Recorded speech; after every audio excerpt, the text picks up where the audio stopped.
So I saw this tweet the other day, and I think it mentioned that was it JMOOC, IBDW, and I forget the third player, but like Zane is also an East Coast player. So there's been a massive shift of power lately. Over the 2010s, like a large part of Melee has been defined by, I would say, SoCal and to a loose extent Florida.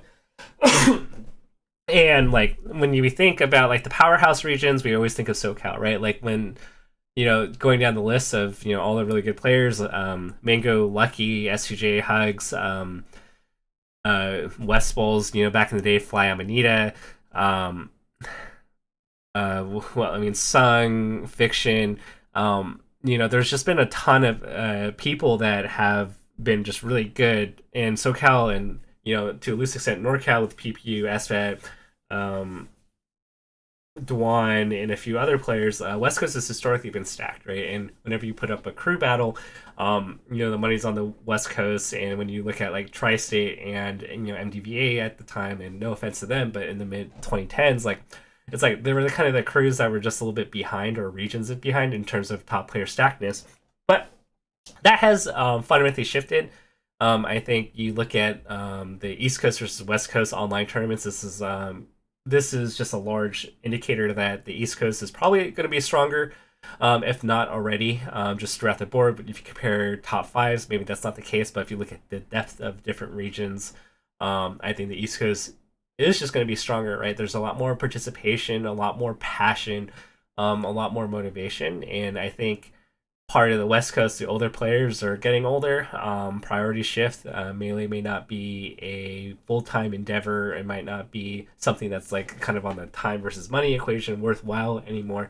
And so I really do see that just there's going to be a massive shift. I think in terms of both region and in the age demographics of our players that are going to be in top 32, in top 16, and even top 8 future majors. So East Coast has a lot of great, exciting things. Nightclub and their locals that they're running are getting a lot of people. It's getting a lot of excitement. Their online weeklies are all going really well, and I think that's just going to naturally culminate into players getting better and better. And so we saw JMOOC, get second place at Genesis. I think this is only the start of the future of what's going to happen.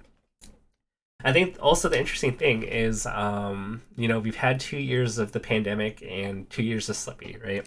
And the best way I can liken the rate of improvement is when online poker started becoming a thing. Because when you play live poker, the delay between hands and the number of hands you can play per hour is really, really, really small. Like when I played IRL poker, realistically, I was probably playing like 15 to 20 hands an hour, right? And when I played online poker, I was playing probably like when I was 16 tabling, no joke, I was probably playing 300, 400 hands like an hour. So like almost 20x the amount of time, playing hands. And granted, I'm not going to put the same level of thought into every hand like I am going to do playing live, where I have 4 minutes to play a hand, and most of the time I'm folding anyway. It kind of reminds me of Slippy here, where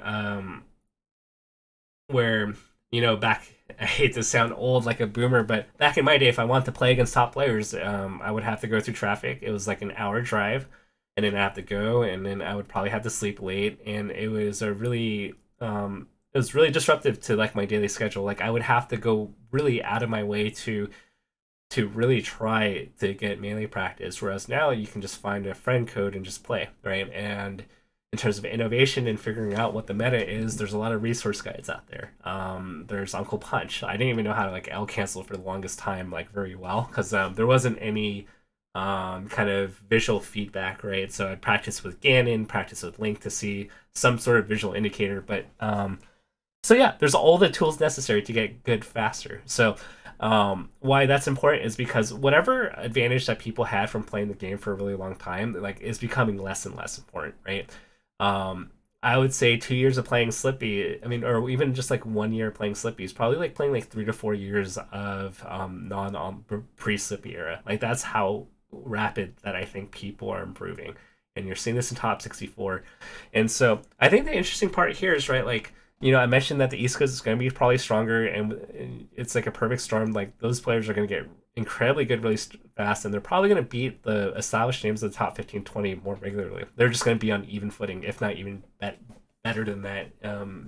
Like by next year, right? Like if we go through another year of this, like the top players that were top players in 2018, 2019, like they're gonna slip. Like they're gonna go from top 10 to top 15 to top 25 to oh shoot, like they may like struggle getting into top 64. The other part that I think is going to be interesting here is because it feels like a completely new era, and this is me just watching other games, like when when I was recruiting for Fortnite for CLG in the very early days. It was the people that were experienced in other first person shooters that were really good in the first iteration of Fortnite. And in over time, in a very like in 1 to 2 years, the best players were 13, 14, 15, 16, 17 years old. And that's because they grinded the hell out of the game. And now because of online, um, I just can foresee that there are going to be a ton of 16, 17-year-old players that are young, who have a ton of time, who with the right mindset towards games, they're going to be the next wave of really good players. And I think the people who are 25 and up, who have less time, their priority shift, they're going to move down the rankings. And so I think, looking at this, April 21st, 2022, just for the future, I think the next wave of top players that we're going to see are under 18 today. That's my honest opinion. I think that there are going to be a new wave of players that are grinding Slippy. They may not be good today, but maybe they're just the technical, Fox or Falco that are just dying instantly to every kind of setup imaginable.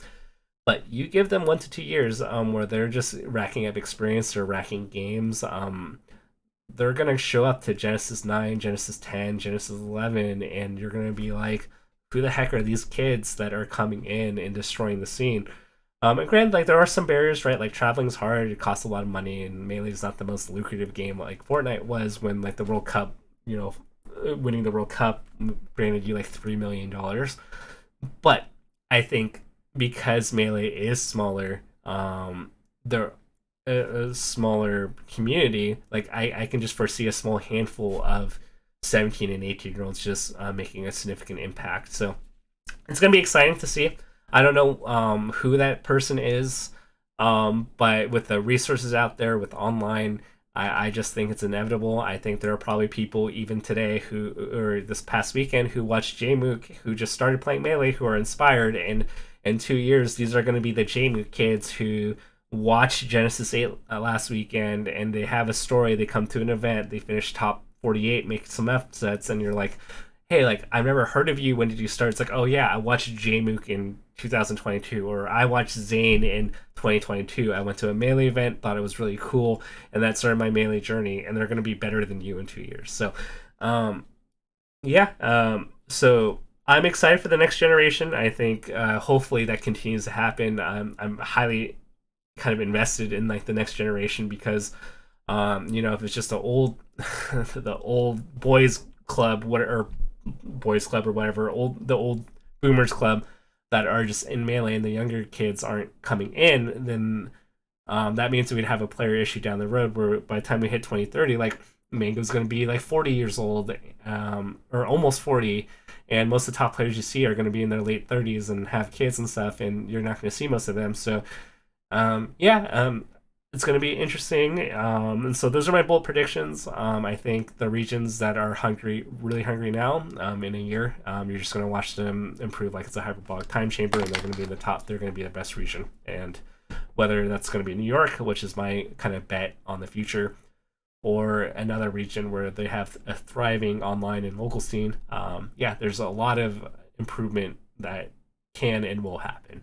So that's my take on the future of Melee and some kind of my predictions moving up ahead.